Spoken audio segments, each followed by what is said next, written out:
மேடையில் அமர்ந்திருக்கும் எனது நண்பர்களுக்கும் அரங்கத்தில் அமர்ந்திருக்கும் அனைத்து உள்ளங்களுக்கும் இறைவன் முகத்திலிருந்து சாந்தியும் சமாதானம் உண்டாகட்டும். யாசகன் இசை வெளியீட்டு விழா ஒரு மனநிறைவான ஒரு விழா. வர வர சசிகுமார் அபிராமி ராமநாதன் மாதிரி ஆகிட்டான். ஒரு 2 வரி வச்சுருக்கான், கரெக்டாக அதை அப்படியே சொல்லிவிட்டு போய் உட்காந்துருதுன்னு. நான் அப்படி சொல்ல முடியாது. நேற்றைக்கு இதே வளாகத்தில் மாணவனாக மேடையில் நின்று கொண்டிருந்தேன். ஏன்னா பீஷ்மர் பாலச்சந்தர் சார், மரியாதைக்குரிய Kamal Haasan sir, M S. Viswanathan sir இவர்கள் எல்லாம் இருந்த மேடையில் மாணவனாக நின்று கொண்டிருந்தேன். இன்றைக்கு ப்ரமோஷன் ஆசிரியராக நின்று கொண்டிருக்கிறேன். அதாவது சினிமாவுக்கு வருவதற்கு முன்னால் நாம் என்னவா வரணும், எப்படி இருக்கணுன்ற ஒரு கனவு ஆசையெல்லாம் இருந்துக்கிட்டே இருக்கும். எப்படியாவது சினிமாவுக்குள்ளே போயிட மாட்டோமா, ஒரு உதவி இயக்குனராக சேர்ந்துட மாட்டோமா, ஒரு டைரக்டரான வாய்ப்பு கிடைச்சிடாதா அப்படின்னு சொல்லிட்டு. இது லட்சம் பேர் இன்றைக்கி சென்னையில் இதே கனவுகளோடையும் நாடகம் சுற்றிக்கிட்டு இருக்காங்க. ஆனாலும் வாய்ப்பு என்பது மிக குறைவானவர்களுக்கே கிடைக்கிறது. அதிலும் எங்களுக்கு கிடைச்ச வாய்ப்பு இருக்குது பாருங்கள், இறைவன் கொடுத்த அரிய பொக்கிஷம் அது. ஏன்னா வெறுமனே ஒரு உதவி இயக்குனராக சேர்ந்து மதுரையிலேருந்து ஒன்றா திரை பற்றி பேசி சினிமா பற்றி பேசிக்கிட்டு நாங்கள் எல்லோரும் மொத்தமாக இங்கே வந்து வரிசையாக அப்படியே நாங்கள் ஒருத்தர் மாற்றி ஒருத்தர் டைரக்டராக வந்துட்டுருக்கிறதில்ல. இது எல்லோருக்கும் கிடைக்குமா அப்படின்னு கிடைச்சா நிச்சயமாக யோசிச்சு பார்த்த மக்கள் சந்தேகம்தான். ஏன்னா நான் ஒரு ரசிகனாக சசியோட சொல்லாமொழி பார்த்துட்டு, அன்றைக்கு சொல்லாமொழி படம் பார்க்கும்போது நானும் பாலாவும் டைரக்டரே ஆகலை. மதுரை சினிப்பிரியாவில் படம் பார்த்துட்டு உட்காந்து அந்த சொல்லாமொழி படத்தை பற்றி சிலாகிச்சு பேசிகிட்டு இருந்திருக்கோம். ஆனால் இன்றைக்கு அதே சசிக்கு பக்கத்தில் உட்காந்து நான் டைரக்டராகி பாலாட்டிருந்து நான் எங்கிட்ட இருந்து சசி துரைவாணன் வரிசையாக அப்படி வந்துக்கிட்டே இருக்காங்க அப்படின்னு நினைக்கும் பொழுது இது ஒரு பெரிய இறைவனுடைய அருட்கொடைன்னு தான் சொல்லணும். நிச்சயமாக அந்த அருட்கொடை எங்களுக்கு கிடைச்சதற்கு நாங்கள் நன்றி செலுத்தியே ஆக வேண்டும் கடவுளுக்கு, அது மாற்றுக்கிறதே கிடையாது. இந்த விழாவில் இப்போ நிற்க வச்சு என்னையும் சசியும் நிற்க வச்சு நான் வெளியிட அவர் பெற்றுக்கொள்வார் அப்படின்ற அந்த அழைப்புதலில் போட்ட கௌரவத்தை விட அந்த பாடல் காட்சியும் அந்த படமாக்கிய விதமும் இருக்குல்ல, அதுதான் துரைவாணன் எங்களுக்கு கொடுத்த மிகப்பெரிய கௌரவம். அந்த கௌரவத்துக்கு நான் நன்றி சொல்கிறேன். ஏன்னா அச்சத்தோடையே வருவோம் உள்ள. ஏன்னா அதே அச்சம் நான் என்னுடைய முதல் திரைப்படம் பண்ணும்போது பாலாவுக்கு இருந்தது. ஏன்னா நான் பாலு மகேந்திரா கிட்டேருந்து எடுத்துகிட்டு வந்த பெயர் அது. அந்த பெயரை எங்கே கீழே போட்டு உடைச்சிடுவானோ அப்படின்னு நான் உடைக்கலை, கொஞ்சம் ஒரு மான மரியாதையை காப்பாற்றி அப்படி கூட்டிகிட்டு வந்துட்டேன். அப்படின்னா முதல் படத்தில் கொஞ்சம் இதாக தான் இருந்தது. 2வது படத்தில் கூட்டிகிட்டு வந்துட்டேன்னொடனே கொஞ்சம் லேசாக காலரை தூக்கி விட ஆரம்பித்தேன். ஓகே, இவன் என்னோட அசிஸ்டண்ட் அப்படின்னு. அதற்கு பின்னால் 3வது படம் பண்ணும்போது இல்லை இவன் அசிஸ்டண்ட்டு தான் கன்ஃபார்ம் ஆயிடுச்சு. அது மாதிரி நான் சுப்பிரமணியபுரம் பார்க்கும்பொழுது எனக்கு அந்த அச்சம் இருந்தது. அவன் சசி முதல்ல அந்த ஆடியோவை கொண்டு கொடுக்கும் பொழுது, ஆனால் அவன் பெரிய கல்லை 1 நம்பர் அனுப்பேன். பாட்டு கொடுக்குறான், நான் கேட்குறேன். பாட்டை கேட்டுட்டு இப்படி படுத்துட்டு என்னடா தப்பாக பாட்டு போட்டானா அப்படின்னு கண்கள் 2ஆல் பாட்டு. நான் சொல்ல என்னடா ரொம்ப பழசாக இருக்கடா பாட்டுன்றேன். அப்படியானேன்றான். பழைய பீரியடுக்கு தான் அந்த பாட்டு போட்டிருக்கேன்னு ஒரு வார்த்தை கூட நான் சொல்லலை. ஒரு வார்த்தை சொல்லியிருந்தான்னா சரி, என்னுடைய கணிப்பு சரியாக இருந்திருக்குன்னு நினச்சிருப்பேன். ஏன்னா நல்லா இல்லைடா பாட்டு, இதை மாத்திரா போடா கலாணி போல கதை சொல்லலாம். பாட்டு எங்கே வருதுன்னு சொல்லணும்ல.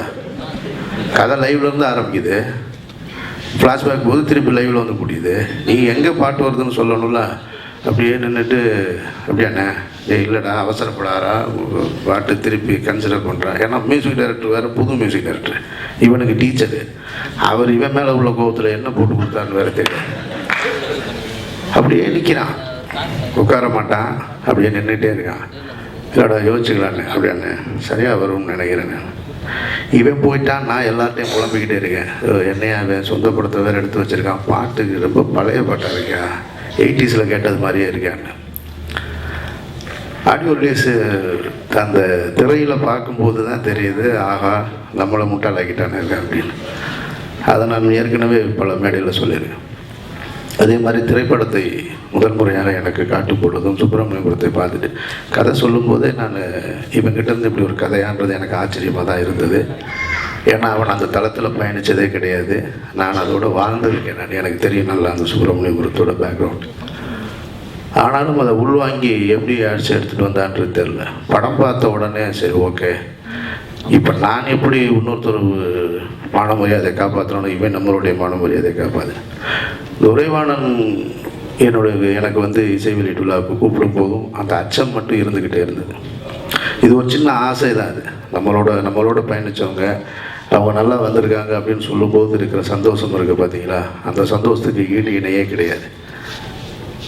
ஏன்னா இன்றைக்கு சசி வந்து அவன் ஒரு இயக்குனர்ன்றதை தாண்டி ஒரு மிகப்பெரிய நடிகராக வளம் வந்துக்கிட்டு இருக்கான். ஒரு வெற்றிப்பட நாயகனாக தொடர்ந்து இன்றைக்கு இருக்கக்கூடிய மிகப்பெரிய தொலைக்காட்சி நிறுவனமான சன் டிவி அவனுடைய படத்தை வாங்கி ரிலீஸ் பண்ணுற அளவுக்கு அவன் வளர்ந்துருக்கான்னா அதை விட மிக சந்தோஷமான ஒரு விஷயம் எதுவுமே கிடையாது. ஏன்னா ரஜினி சார் படம் ரிலீஸ் பண்ண அதே சன் பிக்சர்ஸ் இவனுடைய படத்தை ரிலீஸ் பண்ணியிருக்கேன்னா அவன் பெரிய ஹீரோவாக வந்திருக்கான். வெளியில் கேட்டால் அவன் கேட்குற சம்பளத்தை கேட்டாலே தலை சுற்றுது. சொல்ல மாட்டேன், கவலைப்படாத. ஒருவேளை நான் போய் டேட்டு கேட்டால் கூட இல்லைன்னு சொல்லுவான் போல இருக்கு. ஏன்னா இப்போ அடுத்து வேறு ஒரு பெரிய டைரக்டர் படத்தில் கமிட் ஆகிருக்கான். பொதுவாக ஊர்லேருந்து நம்ம உதவி இயக்குனர் வந்தப்பெல்லாம் என்ன கேட்பாங்கன்னா, போன உடனே நம்ம அசிஸ்டண்ட்டாக நம்மளே இங்கே கோடம்பாக்கத்தில் யாராவது நம்மளை கூப்பிட்டு வாய்ப்பு கொடுக்க மாட்டாங்களான் இருப்போம். எப்போவாவது ஊருக்கு போனோம்னா ரஜினியை பார்த்தீங்களா, கமல் சாரை பார்த்தீங்களா, என்ன சொன்னார், ஏதோ டெய்லி காலையில் அவரை நம்மளை சந்திச்சுட்டு இருக்கிற மாதிரி. ஊரில் இருக்கிறவங்களுக்கு இந்த நினைப்பு எப்படி இருக்கிறதோ அதே மாதிரி இப்போ இங்கே இருக்கிறவங்களுக்கு காலையில் எழுந்திரிச்சா சசி, அமீர், சமுத்திரக்கனி, பாலா எல்லாருமே ஃபோன் பேசிட்டு தான் மாதிரி வேலை பார்ப்பான். இப்போ இருக்குது மத்தியானம் நீ என்னடா சாப்பிட்டா, நான் என்னடா, நான் அவனை ஃபங்க்ஷனை தவிர எங்கேயுமே பார்க்குறதில்ல. என் நம்பர் அவன்கிட்ட கிடையாது, அவன் நம்பர் என்கிட்ட கிடையாது.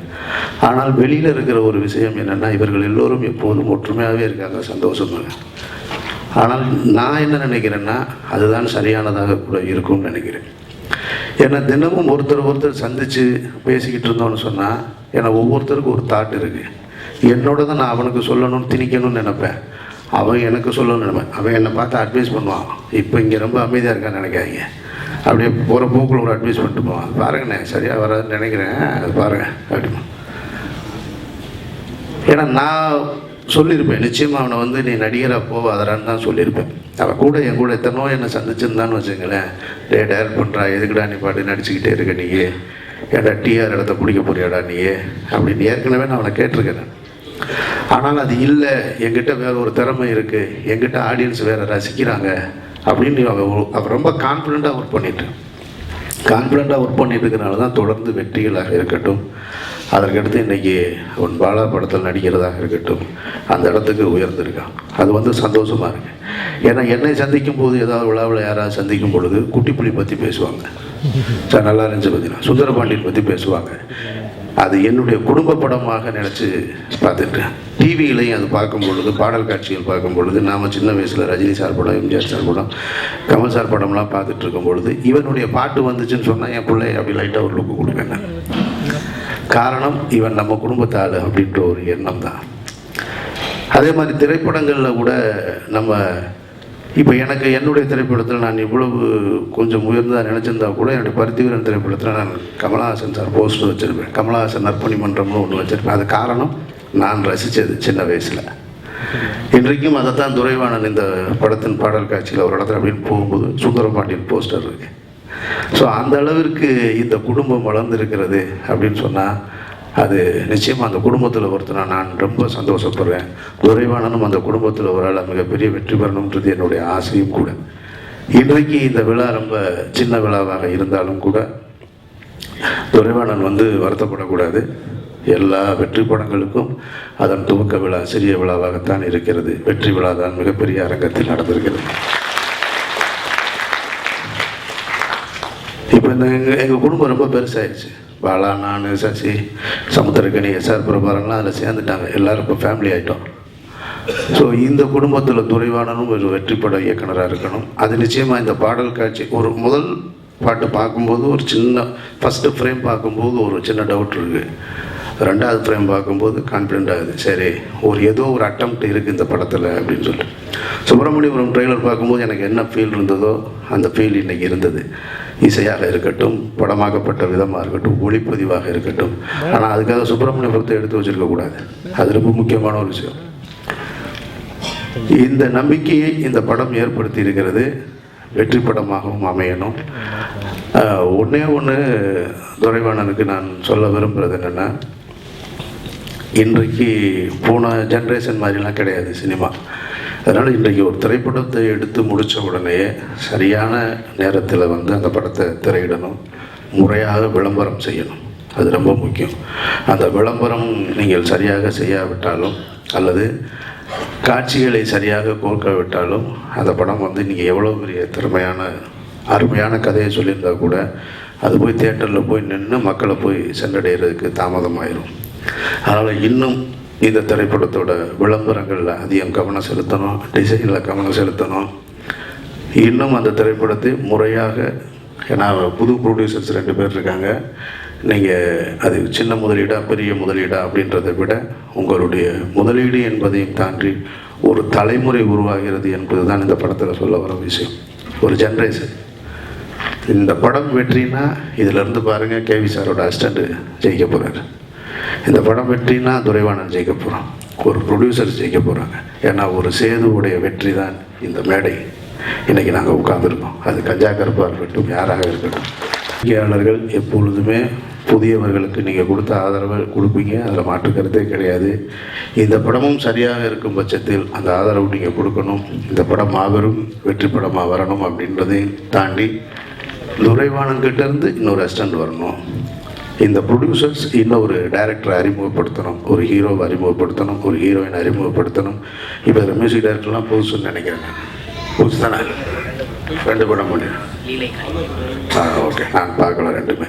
இருந்தாலும் இந்த படம் இந்த பாடல் நல்லா இருக்குது. இதன் மூலமாக அவருடைய வெற்றி இன்னும் நிறைய பேரை கொண்டு வரணும்னு சொல்லி வேண்டி, இறைவனை வேண்டி, உங்களுடைய முயற்சிக்கு என்னுடைய மனமார்ந்த வாழ்த்துக்களையும் இந்த விழாவிற்கு அழைத்ததற்கு நன்றியும் தெரிவித்து விடைபெறுகிறேன். நன்றி.